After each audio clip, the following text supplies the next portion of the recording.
Assalamualaikum and greeting to our honorable lecturer Dr. Nur Aisah and fellow friends. On this fine day, we would like to present a real cases in corporate governance, Khee Berhad.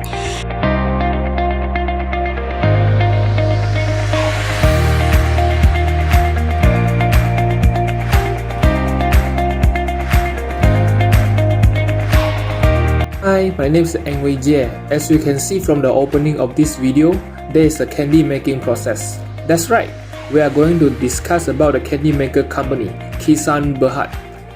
Khee is the largest domestic manufacturer of candy and sweets in Malaysia, with an industrial history going back more than 15 years and famous heritage product which is instantly recognizable to Malaysian both young and old. It is also the only manufacturer that produces various types of candies in Malaysia. Next, we are going to have a quick look on the board of directors of Khee Berhad. First of all, the current CEO, Edward Tan Jun Peng.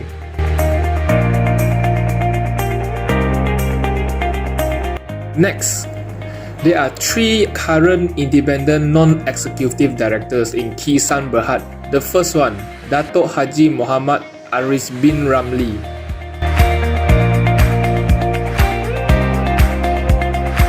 The second one is Professor Datuk Haji Muhammad Ami Azhar bin Muhammad Harif.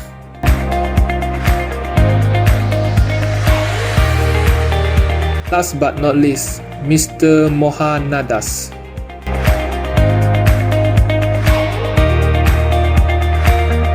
After we gone through the board of directors of Khee Berhad, now my friend Nina will bring you to understand the chronology of fraud in Khee Berhad. That is, what are happening in Khee and how does that happen? Hi, my name is Nur Husnina binti Salim.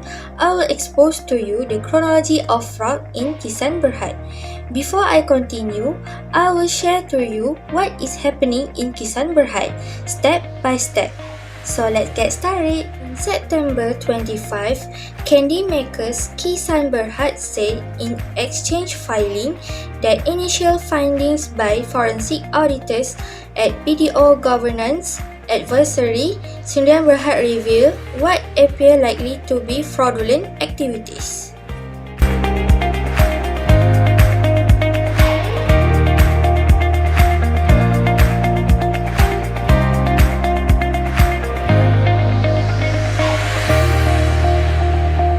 That's all from me. Thank you.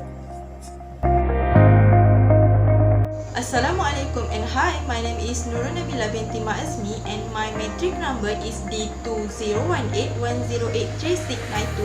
So, I want to continue sharing about Syarikat Khee Berhad, who is involved in the Khee Berhad company scam. The person involved in the Khee Berhad scam is Datuk Sri Liu Yu Chang, the son of Datuk Sri Liu Kuak Hing. He is the CEO and major shareholder of London Biscuit Berhad LBB.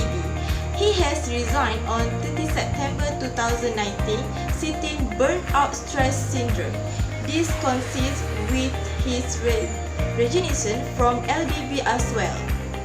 Meanwhile, on 12 December 2019, you also case to be a major shareholder of Khee.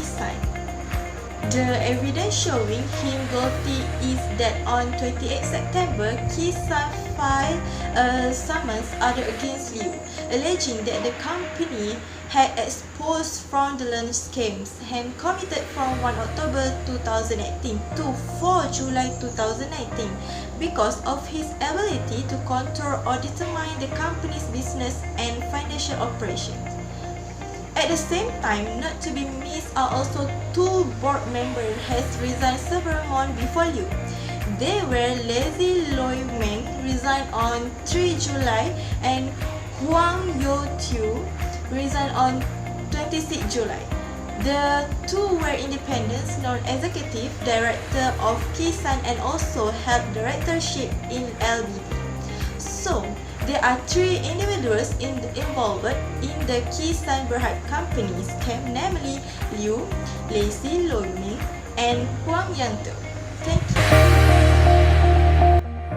Assalamualaikum warahmatullahi wabarakatuh. My name is Fatina Jabati Ishaq. I'm going to talk about people who are affected by the corporate governance fraud in Kisan Food Industry Syndrome Berhad. In this case, the stakeholder that caused this fraud are Datuk Sri Liu Yu Chong. From there, Kisan himself are the person that intensely affected because he has to bear a huge loss from the corporate governance fraud that happened in the company.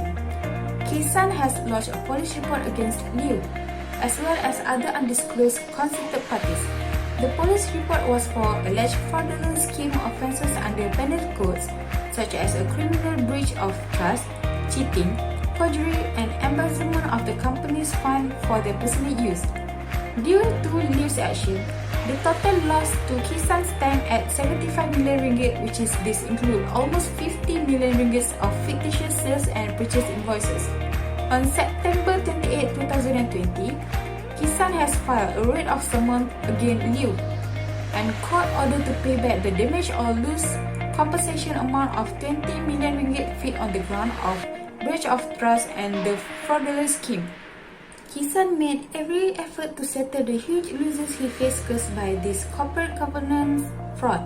Thank you. In terms of mindset, as an ethical individual, we shouldn't commit fraud just like how the people in Kisan Berhad did. Whereas, in terms of law, committing a fraud is to be a crime according to Law of Malaysia Act 574, Penal Code Section 463. Therefore, the lesson learned from the case of Kisan is that we shouldn't promote self-interest more than interest of others, just like what egoism theory emphasizes. Instead, we should practice virtual ethnic theory, which has the purpose of developing virtual characteristics in an individual in order for them to apply and exhibit in reality. Some examples of virtual characteristics are honesty, justice, self-control, and some others. That's all from us.